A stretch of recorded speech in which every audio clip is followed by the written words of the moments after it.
Assalamualaikum warahmatullahi wabarakatuh.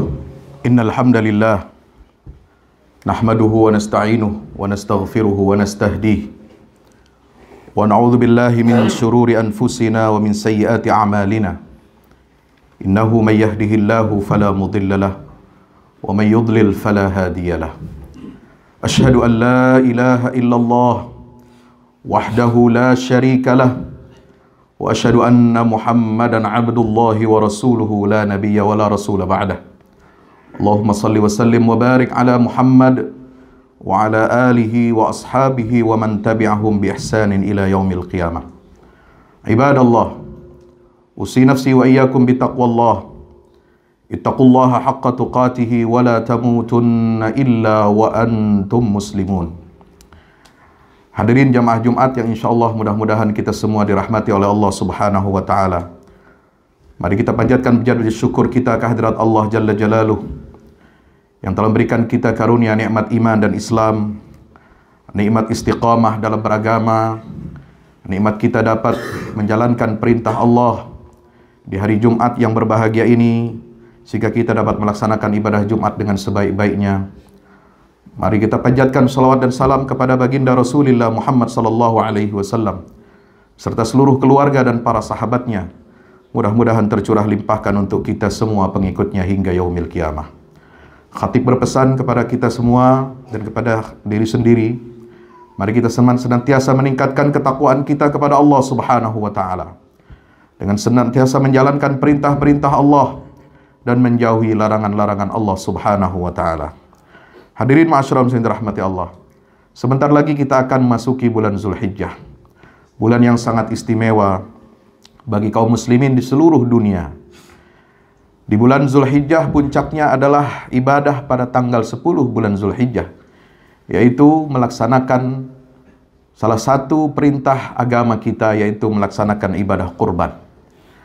Namun ibadah kurban sebagaimana yang dicontohkan oleh Nabi Ibrahim alaihi salam ketika dia diperintahkan oleh Allah untuk menyembelih putranya Ismail alaihi salam, sebagaimana termaktub di dalam surah As-Saffat ayat 102. Ketika Allah Subhanahu wa taala merekam pembicaraan Nabi Ibrahim alaihi salam dengan putranya Nabi Ismail alaihi salam.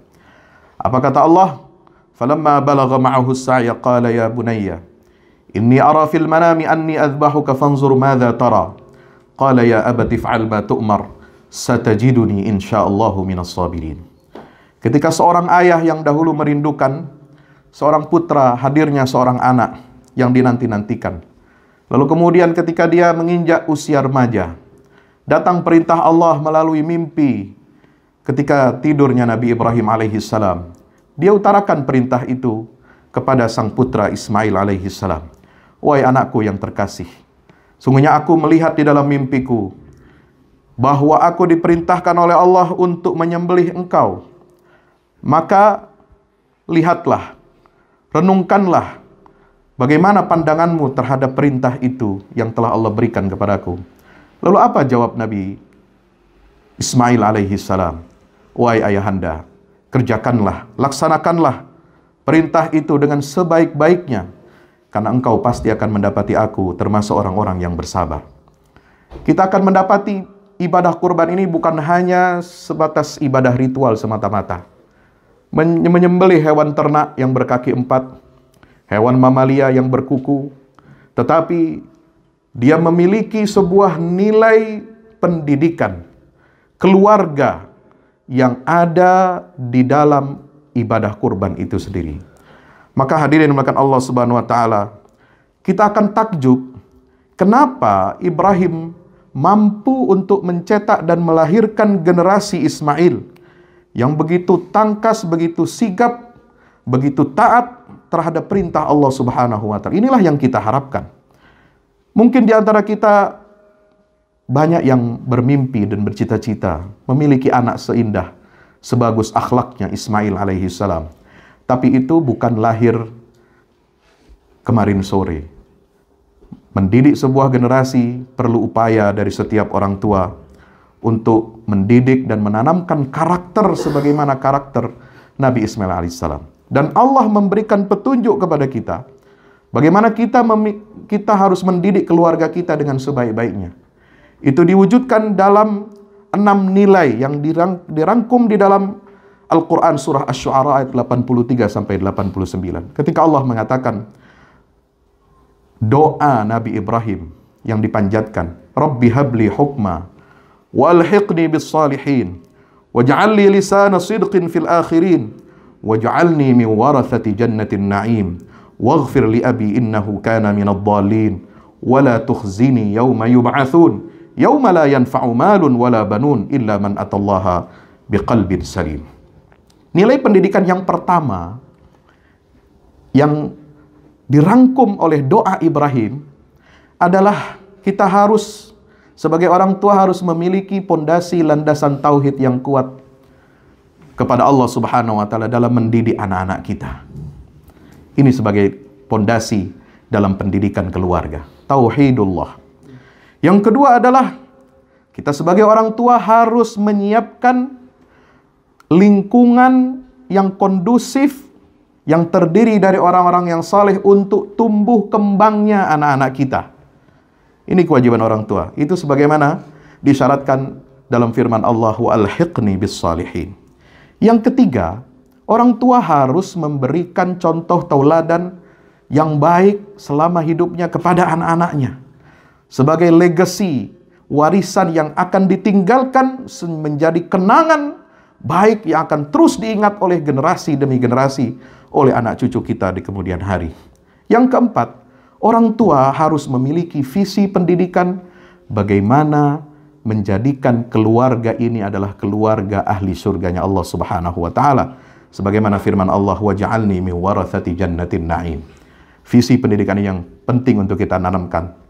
Istri, suami, anak-anak harus punya satu visi bagaimana kita bisa masuk surga sekeluarga. Yang kelima adalah orang tua harus mendidik anak-anaknya dengan apa? Selalu memberikan contoh bagaimana dia mendoakan orang tuanya. Mendoakan orang tuanya yang ahli maksiat. Selalu mendoakan orang tuanya yang sudah meninggal dunia. Dan inilah warisan yang akan terus dilanjutkan oleh anak cucu kita kelak ketika kita sudah tiada.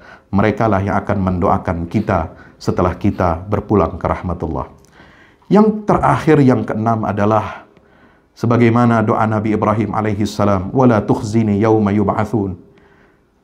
Seorang kepala rumah tangga, sebuah keluarga harus memiliki visi pendidikan. Bagaimana seorang ayah harus membahagiakan anggota keluarganya, mensejahterakan anggota keluarganya bukan hanya dengan kesejahteraan fisik dan material hidup di dunia, tetapi juga sampai di akhirat nanti. Karena itulah doa Ibrahim mengatakan, ya Allah, jangan kau hinakan aku pada hari kebangkitan manusia nanti di hari kiamat.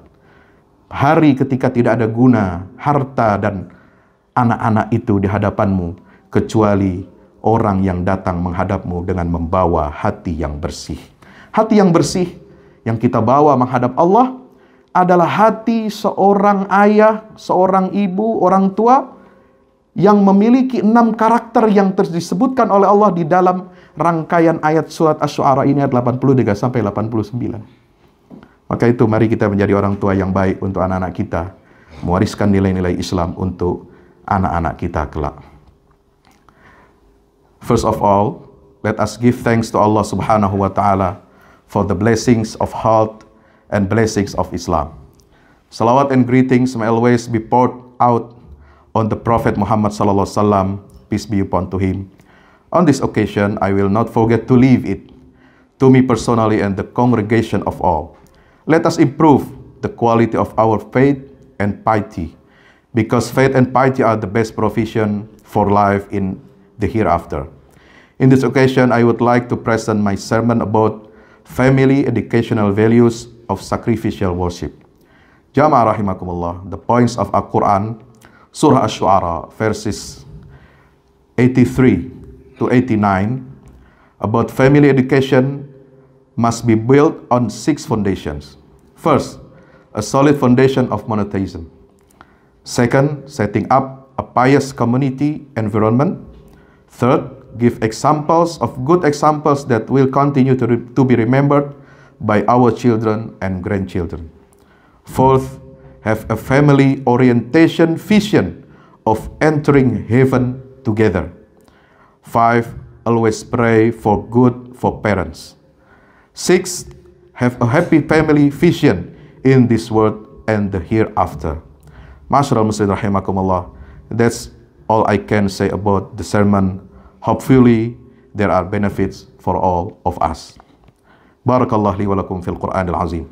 ونفعني وإياكم بما فيه من الآيات والذكر الحكيم أقول قولي هذا فاستغفروا إنه هو الغفور الرحيم الحمد لله وحده صدق وعده ونصر عبده وأعز جنده وهزم الأحزاب وحده أشهد أن لا إله إلا الله وحده لا شريك له وأشهد أن محمدا عبده ورسوله لا نبي ولا رسول بعده اللهم صل وسلم وبارك على نبينا محمد وعلى آله وأصحابه ومن تبعهم بإحسان إلى يوم القيامة أوصي نفسي وإياكم بتقوى الله اتقوا الله حق تقاته ولا تموتن إلا وأنتم مسلمون اعلموا أن الله أمركم بأمر بدأ فيه بنفسه وثنى بملائكة المسبحة بقدسه وقال تعالى إن الله وملائكته يصلون على النبي يا أيها الذين آمنوا صلوا عليه وسلموا تسليما اللهم صل على محمد وعلى آل محمد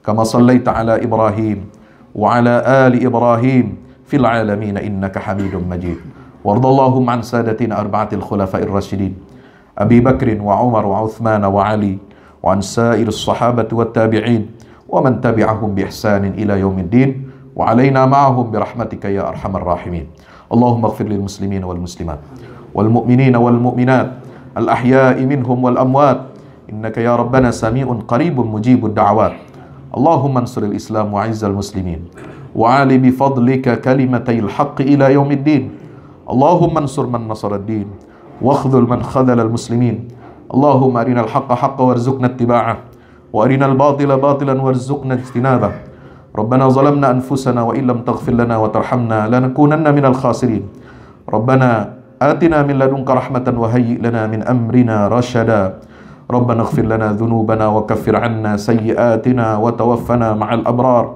ربنا هب لنا من أزواجنا وذرياتنا قرة أعين واجعلنا للمتقين إماما رب اجعلنا مقيم الصلاة ومن ذرياتنا ربنا وتقبل دعاء ربنا آتنا في الدنيا حسنة وفي الآخرة حسنة وقنا عذاب النار وصلى الله على عبدك ورسولك مولانا محمد وعلى آله وأصحابه ومن تبعهم بإحسان إلى يوم الديانة أما بعد.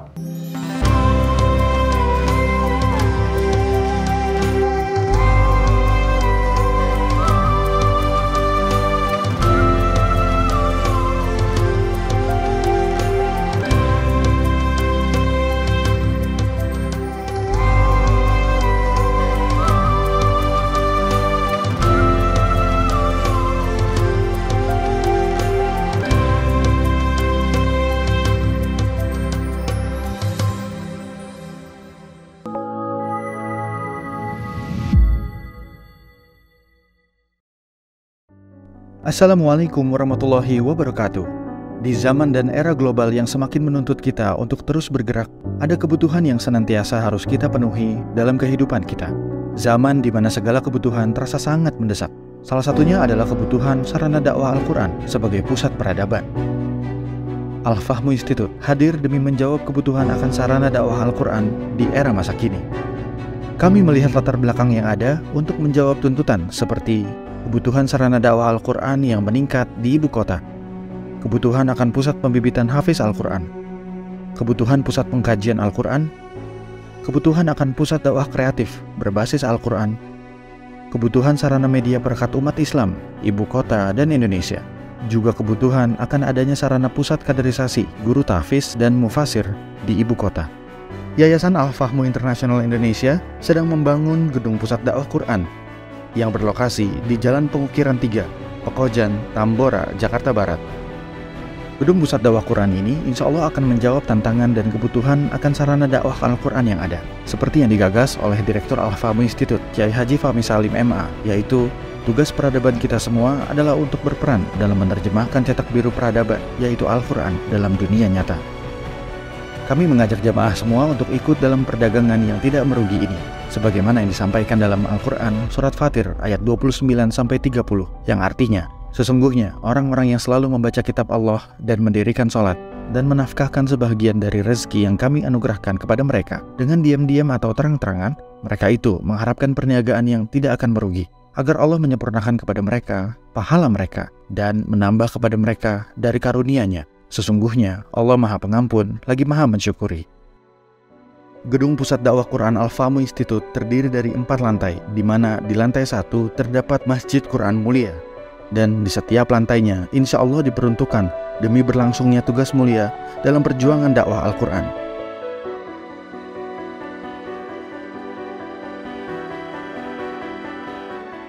Berikut adalah rencana anggaran biaya yang dibutuhkan dalam pembangunan Gedung Pusat Dakwah Quran.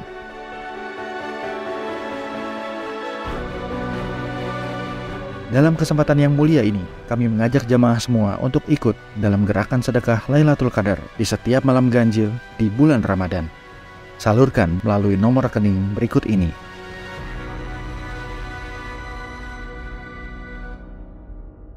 Al-Fahmu Institute, bahagiakan Indonesia dengan dakwah Quran.